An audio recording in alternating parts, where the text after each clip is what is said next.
Sehat kaya luar biasa. Oke, salam sehat kaya luar biasa. Kembali lagi dengan channel YouTube. Hari ini saya bersama Pak Dewi, anggota perkumpulan petani di seluruh Bali BPSB. Pada hari ini saya akan sedikit berbagi kepada teman-teman, khususnya bagi petani paneli dimanapun Anda berada.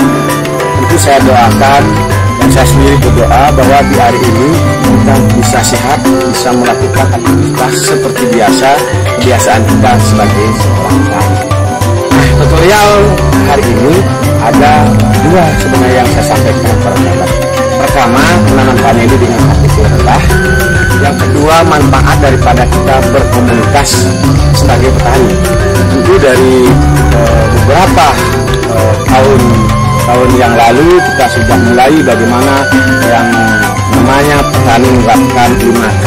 Sahabat yang sudah saya sampaikan, yaitu adalah tahap pertama mulai kita belajar berkomunikasi, belajar berkomunitas, belajar berkolaborasi, belajar membangun komitmen sehingga kita mendapatkan produk-produk yang berkualitas. Hari ini saya akan sedikit juga bagaimana mendapatkan inspirasi dari Pak Dewi ketika bergabung di perkumpulan petani paneli yang ada di Bali. Tentu di Bali kita akui banyak komunitas. Tentu ini adalah hal yang positif para sahabat, karena di mana teman-teman juga mulai akan ada sharing apa yang menjadi masalah pada tanamannya bisa tersolusikan ketika kita sebagai petani tidak hanya sendiri para sahabat. Kita tahu bersama bahwa negara kita adalah negara tercinta yang sangat luar biasa, negara agraris. Tapi kita jangan mau kalah sama negara komunis. Maka dengan negara agraris semestinya kita akan menjadi petani-petani yang luar biasa karena didukung oleh sumber daya alam yang sangat luar biasa. Dari Sabang sampai Merauke kita bisa nanam paneli, baik yang konvensional maupun yang pola modern para sahabat. Teman-teman nanti bisa simak video saya kesaksian dari Pak Dewi. Kalau tidak salah beliau sudah sekitar 4 tahun yang lalu bergabung di komunitas. Manfaat apa yang didapat oleh beliau ketika bergabung komunitas, semoga juga teman-teman di daerah lain terinspirasi atas apa yang bisa kami lakukan di Bali. Kami tentu tidak seperti kebanyakan komunitas yang ada di negara kita yang sangat luar biasa. Komunitas kami baru seumur jagung. Tentu teman-teman juga yang sudah punya komunitas yang bagus, yang mampu dari hulu sampai hilir. Kalau kami di Bali, bagaimana kita bisa bagikan bibit kepada anggota yang baru? Tentu sulur para sahabat, karena dalam aturan perundang-undangan ketika kita membagikan sulur itu minimal itu dalam satu komunitas. Nah para sahabat tani dimanapun Anda berada, simak video-video saya berikut ini. Next video.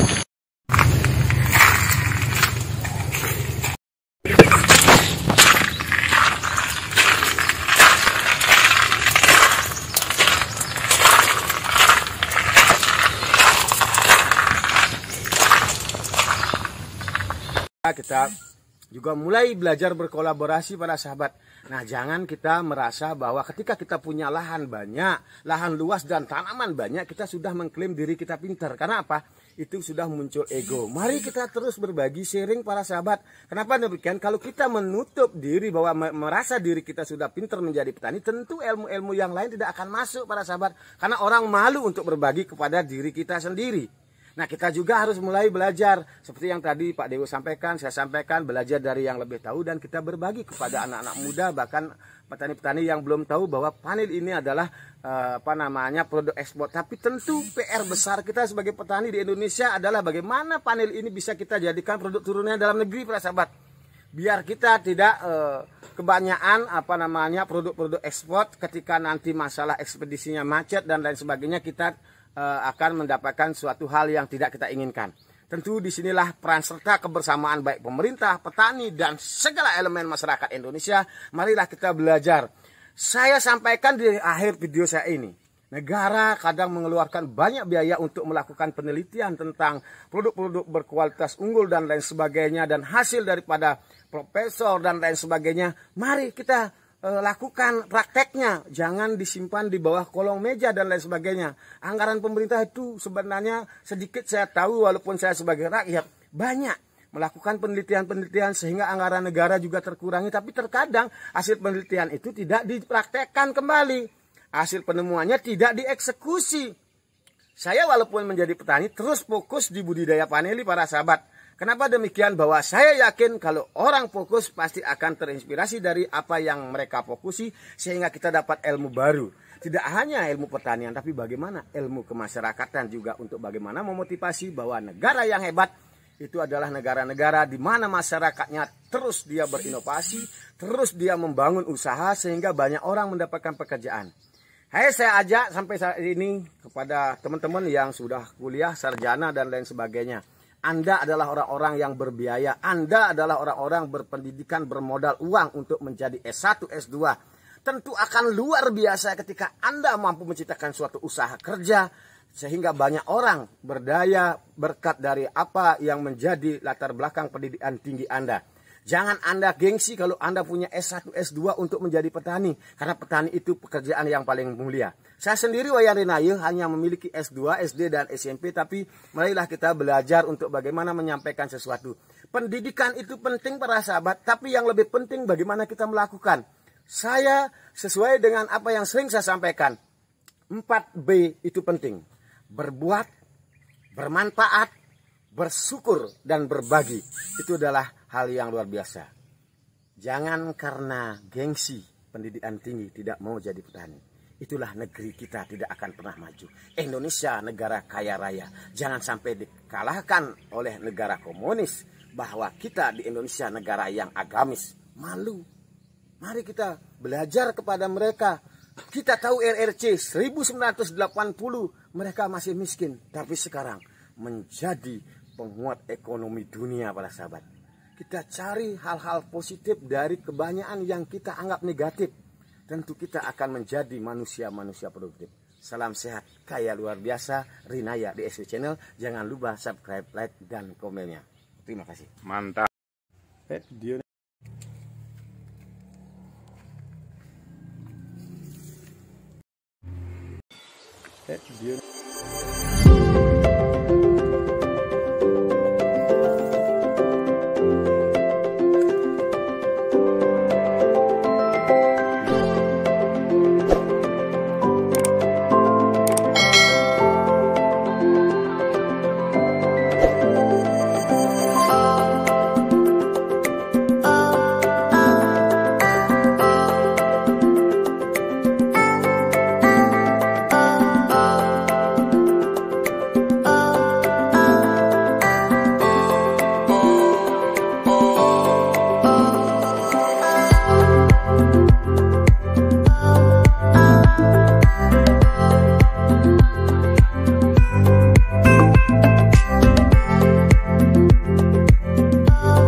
Salam sehat, kaya luar biasa. Ketemu lagi di channel YouTube Rinaya DSW, channelnya petani vanili dari Singaraja, Bali.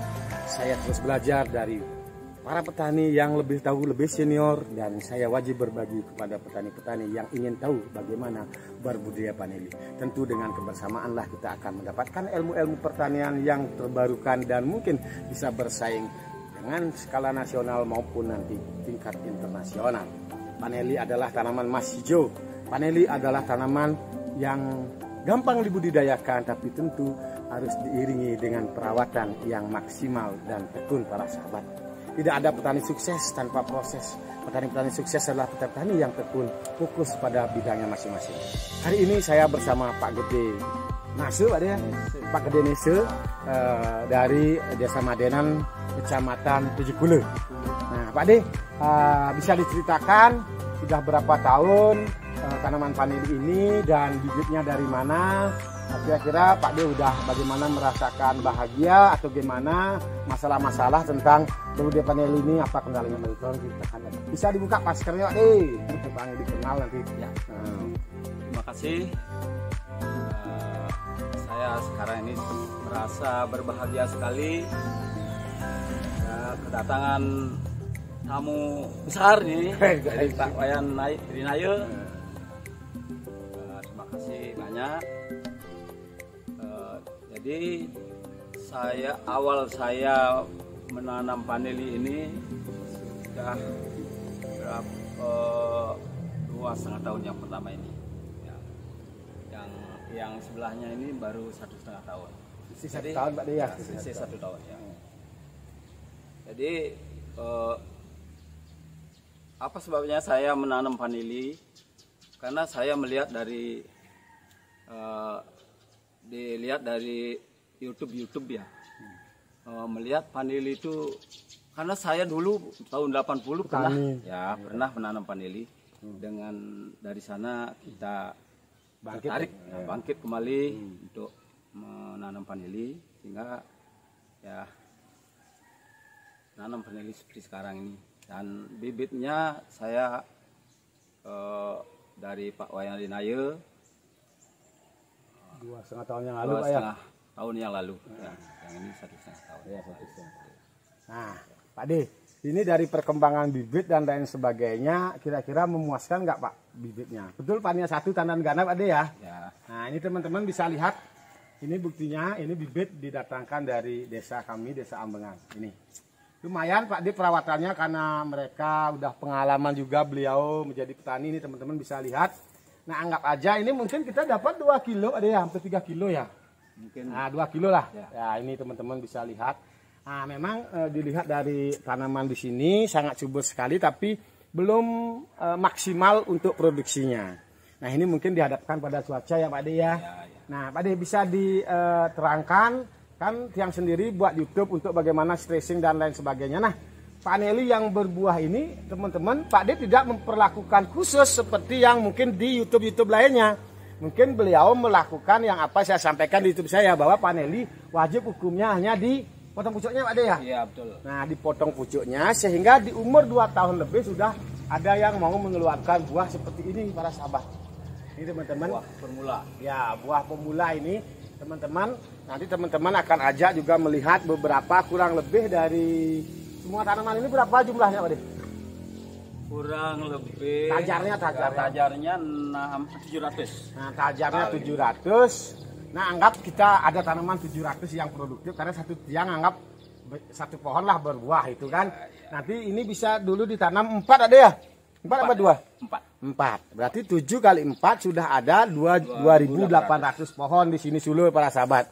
Nah, teman-teman dimanapun Anda berada, kami di Bali akan berbagi sulur bibit vanili Pania 1 dimanapun Anda berada dari Sabang sampai Merauke, ketika Anda mengikuti atau berafiliasi dengan komunitas kami. Karena itulah aturan pemerintah, bahwa ketika kita menyebarkan sulur vanili minimal kepada yang sehobi dan juga menjadi komunitas. Nah, kita di Bali tentu berangkat dari beberapa tahun yang lalu, mungkin kalau saya memulai dari 5 tahun yang lalu, ada Pak Kede yang mulai membudayakan dan sebagainya. Tentu di sini sulur ini kalau sudah usianya 2 tahun lebih ini udah bisa kita jadikan bibit para sahabat. Kami di Bali siap melayani Anda. Ada di Pak Made, kalau teman-teman yang mungkin sekitaran nanti Karangasem ataupun di Tujukule, jangan jauh-jauh. Karena sudah ada media sosial seperti YouTube dan lain sebagainya, teman-teman bisa merapat. Karena inilah teman-teman, saya Wayan Rinaye Deswi adalah petani 5K, belajar berkomunikasi, belajar membangun komunitas, belajar berkolaborasi, belajar membangun komitmen sehingga kita mendapatkan kualitas-kualitas baik dari bibit dan produksinya para sahabat. Nah, hari ini saya bersama Pak De, saya berterima kasih banyak diterima dengan baik di sini, dan tadi juga sharing dari pengalaman hidup. Beliau tidak seperti yang sekarang kita lihat.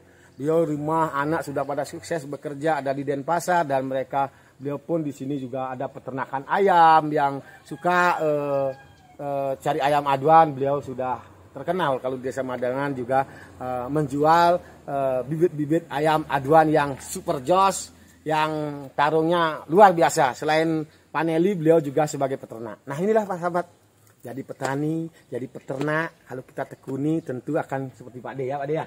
Nah, Pak De bisa diceritakan, ini dulu tahun 80 Pak De sudah pernah. Nah, ketika pola yang sekarang ini, dan dari berbagai komoditi yang Pak De tekuni, baik nanam cengkeh, durian, kira-kira untuk vanili ini di usia-usia Pak De udah masuki usia 60 tahunan ini dan lebih ini kira-kira cocok nggak dilakukan oleh punah tugas atau pensiunan Pak De? Cocok sekali ya, karena ini kan tanaman vanili ini tidak membutuhkan tenaga fisik yang begitu berat. Kalau dibilang gampang Pak De ya? Gampang sekali untuk nanam vanili ini, gampang sekali. Yang penting butuh ketelatenan. Ketelatenan. Dan satu masalah krusialnya Pak De ya, biar kita tidak busuk batang lah Pak De ya nanti. Itu dah penyakit vanili kan tidak bisa dipungkiri itu. Karena seperti manusia juga ya Pak De ya. Nah teman-teman. Kalau manusia kan tidak bisa dipungkiri untuk kalau sudah waktunya kena penyakit itu kan pasti penyakit. Iya. Gitu ya. Nah Pak De, bahagia hari ini Pak De. Iya sama-sama. Tanaman sudah subur Pak De ya seperti ini. Mudah-mudahan tidak terserang busuk batang dan kita juga bisa bagikan sulur-sulur yang bergelantung. Ini luar biasa ini.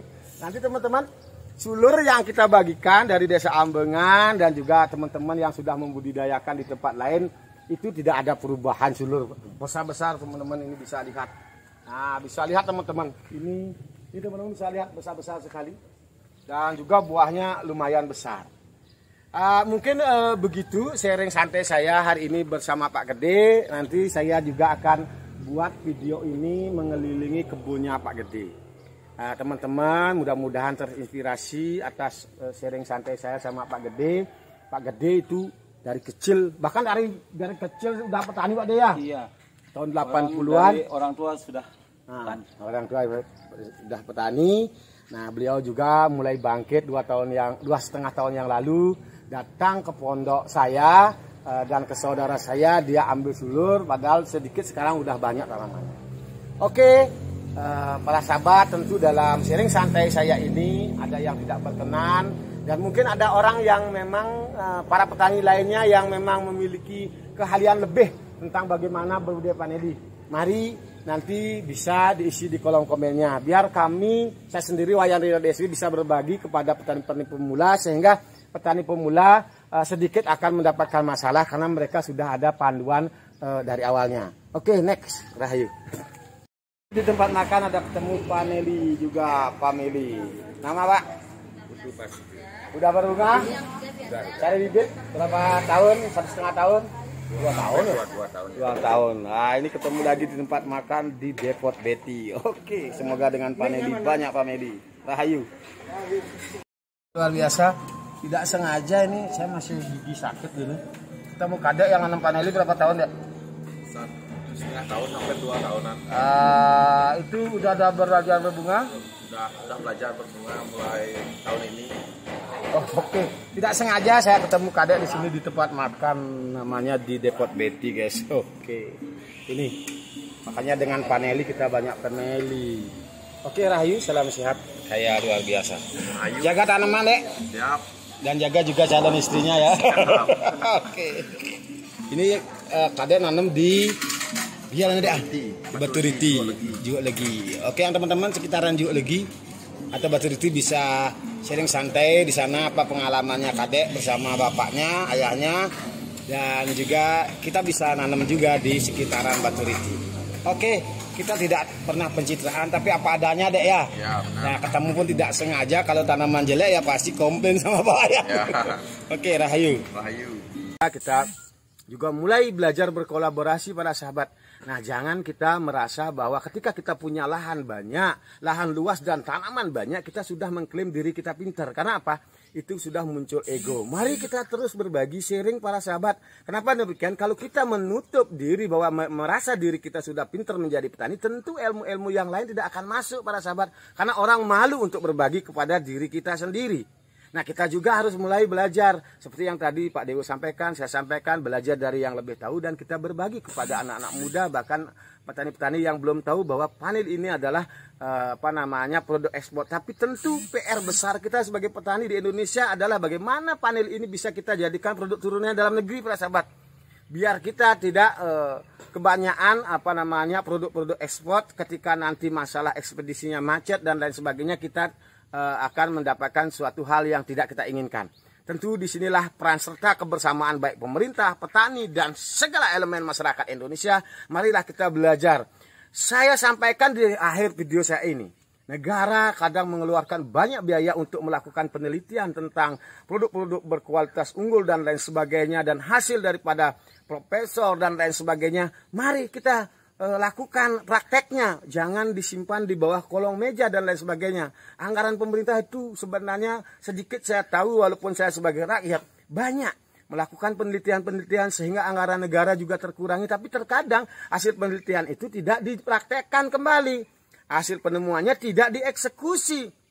Saya walaupun menjadi petani terus fokus di budidaya vanili para sahabat. Kenapa demikian? Bahwa saya yakin kalau orang fokus pasti akan terinspirasi dari apa yang mereka fokusi sehingga kita dapat ilmu baru.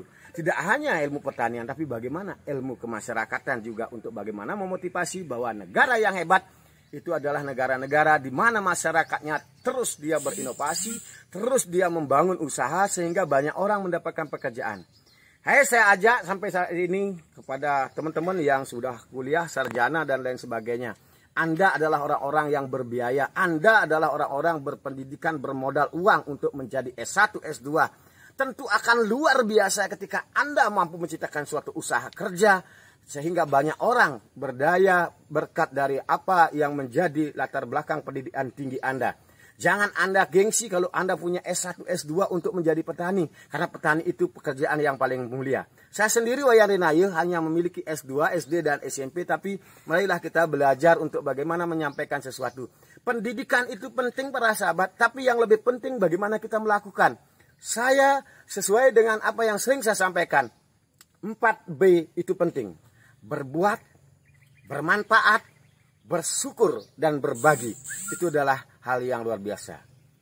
Jangan karena gengsi pendidikan tinggi tidak mau jadi petani. Itulah negeri kita tidak akan pernah maju. Indonesia negara kaya raya. Jangan sampai dikalahkan oleh negara komunis. Bahwa kita di Indonesia negara yang agamis. Malu. Mari kita belajar kepada mereka. Kita tahu RRC 1980 mereka masih miskin. Tapi sekarang menjadi penguat ekonomi dunia para sahabat. Kita cari hal-hal positif dari kebanyakan yang kita anggap negatif. Tentu kita akan menjadi manusia-manusia produktif. Salam sehat, kaya luar biasa, Rinaya di SW Channel. Jangan lupa subscribe, like, dan komennya. Terima kasih. Mantap.